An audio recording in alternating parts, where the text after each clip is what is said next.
Have another one for you here. Looks like we have a fast group ride. My guess is we're in Australia, judging from the nice warm weather, and our boys are on the left side of the road here. A couple things I've noticed just before we get into the meat of this thing.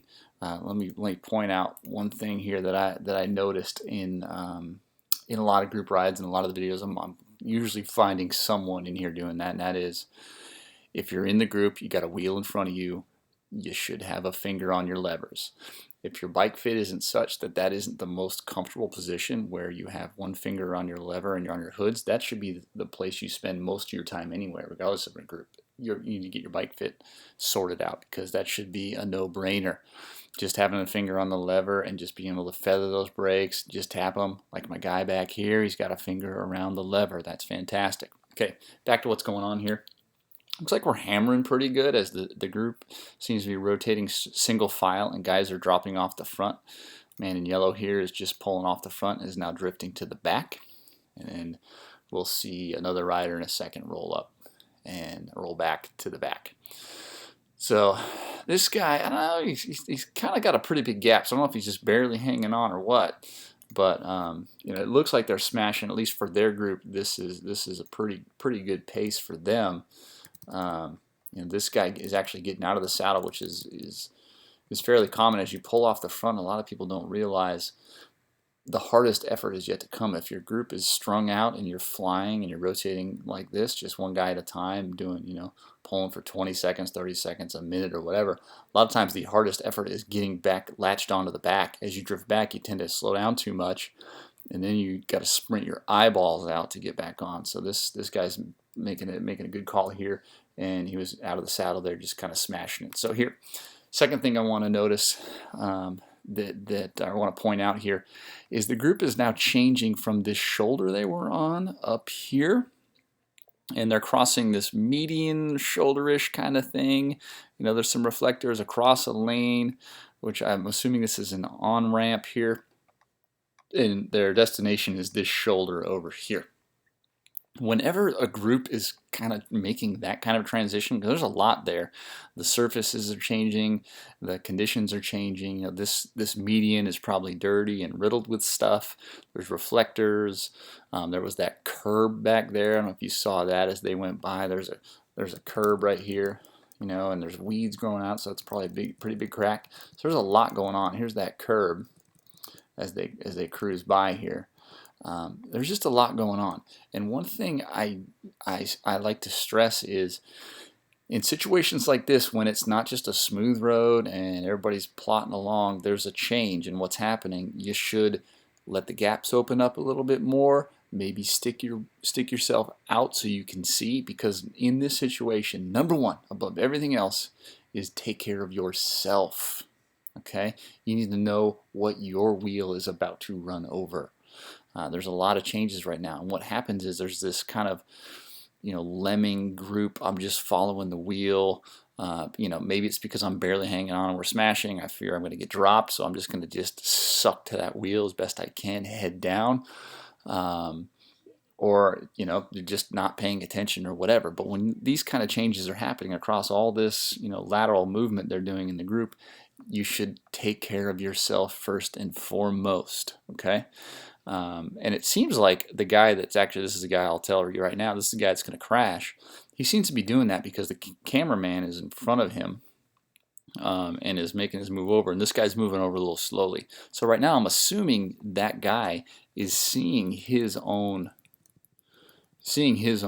lane. 'Cause this guy, you know, came over, cameraman comes over, and the group slowly starts to follow him. But I see some guys who are they're merely following the wheels, and that's dangerous as they work their way over here. It's a big change. You know, you need to take care of yourself and then worry about everybody else. Now, it sounds selfish, but when you go down, you take other people with you. So if you know what your wheel is or isn't going to hit, you're a safer asset to the people behind you and following your wheel. Okay, so let's cruise along and see how this all goes down. This is going to happen quick, so eyes up. No fingers on the levers, and boom, over the bars. Homie just got freaking stuffed. That was just brutal. That's like the worst case kind of crash we all dread. And there's a bunch of things that happen here. Maybe not a bunch. This is a pretty simple crash. We can, man, that's gonna hurt. Okay, backing up. Yeah, you can see that whatever that stick is in his wheel. Like, I mean, it's like a bad movie. Just totally hangs up. Okay, so here we go. Number one, who's at fault here? You know, if I'm going to blame someone, and we can't blame anybody, this is dangerous what we do. So you can't go suing people if you crash on a bike ride like this. It's just the nature of the beast. You are doing something dangerous, and you might pay the price, like our guy right here. Okay, so let's take a look.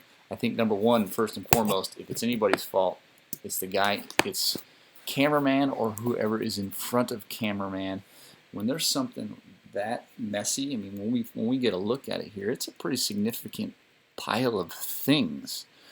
You know, just the appearance of it, it looks, you know, it looks like it could be anything. I'm not going to ever assume something of that size is made out of a material that is harmless. I'm going to assume it's worst case scenario, it's metal or wood when I see something like that. This should have been pointed out aggressively, and if cameraman isn't first wheel, someone in front of him was making a mistake, because clearly here's what happened. Cameraman rolls over this, you know, stick or pipe. You know, look by the shininess of it, it looks like it's made out of metal, and because he runs over it, it goes airborne slightly. So here it is. Because it's bounced in the air, because camera bike has gone over it, it is now, look at that, it's in his spokes, and he is fucked.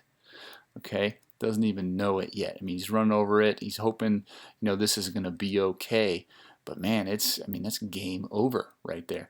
And you see it. It goes around the wheel, hooks up behind the fork there, and that is all she wrote. Wheels starting to taco.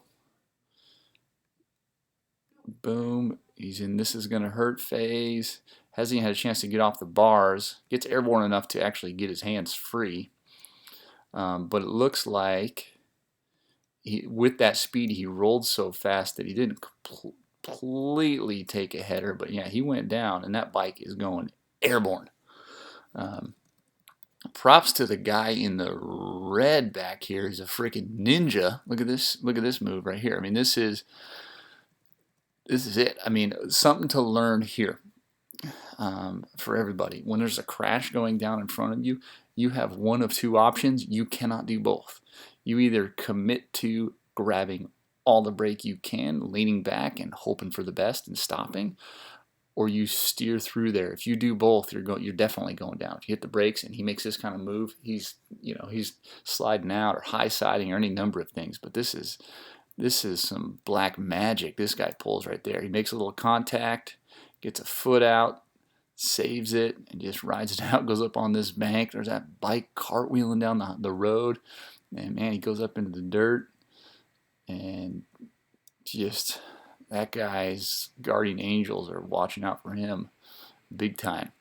Okay, so let me back up. There is one thing here, and this is sometimes unavoidable, and this is a fact of life that kind of, it just sucks. But notice this. I don't know how busy this road is. It's a dual carriageway, meaning the two lanes that are heading in the direction as our riders are separated by, you know, grass median. Maybe there's even a fence or a gate or a wall or something in between it, and the car's going the other way. So that leads me to believe this is a fairly busy road. I mean, it had an on-ramp, so it's, you know, some semblance of a highway. And this guy here, it's in, sometimes you're fighting your own instinct, but he goes out into, well, he goes out into traffic to avoid this. That is, and there's a car, you know, there's a car one lane over. Now, had that car been in that lane, and a lot of people are prone to do, oh, the cyclists are on their side of the painted line, they're fine, I'll go right by them. That could have been straight up tragic. You know, this is chaos. This is worst case in terms of how fast this guy's on the ground before anybody even knows what's happening. That bike is flying through the air. So obviously this is worst case scenario, but something to learn here. This is in Australia, so if at all possible, try to avoid hazards, whether you're just trying to go around some rocks or sticks or glass. Always try to avoid, if possible, hazards by going away from traffic. In this case, looking left to get away from stuff. And actually, I feel like that's part of the instinct of guy in red right here. He sees this going, and I see where his eyes are looking. You're going to go where you're looking, and he's looking here. He's not looking for an escape over here. He's looking on this side of the white line. That's where he wants to go, and you're going to go where you're looking. We call that target fixation. So that's where he ends up, and he finds the gutter over here and rides it out. But homeboy is out in the middle of the fucking lane. That could have been bad. I know we had on one of our rides a crash where it was similar to this, where a guy was down instantly at 28, 30 miles an hour in a group of 50 or 60 as the group was compressing into a hill. So it was an immediate pileup on a similarly busy road. And the vast majority of the riders, knowing they ride that road so much, their instinct was, I am not going out in the lane. So it created a pretty dramatic pileup. And that's just a fact of life. But consider your escape route. So I would say this was strange to me, and this goes back to how they were rotating. If I go back to the video, normally, and obviously because they're not echeloning, I don't assume there's a crosswind. But normally, when you're in a single line like this, and one guy's pulling off, normally that person, all things being equal, if wind is not the mitigating factor here, crosswind, he should pull off on the traffic side. The bulk of the group should be farther from traffic. I'm a big fan of that. I think some of the old school guys will, I ride closer to the white line so cars can see me, but I preach the gospel of stay away from the cars. So the bulk of the group in this case should be on this side of the road, and guys who've just finished pulls should be drifting back on the group's right. So pretty much the opposite of what we do here in the United States and mainland Europe, where you pull through, you keep the group to the right and you fade back into the traffic. So that's just one guy has to look back, check for a car, and then finish his turn. I prefer that. You know how it is. It doesn't always happen that way, but it's just the way it is. And so, I hope this guy's okay. He looks like he's conscious. Looks like everybody else pretty much stayed up that we can see here. But stay safe out there, everyone.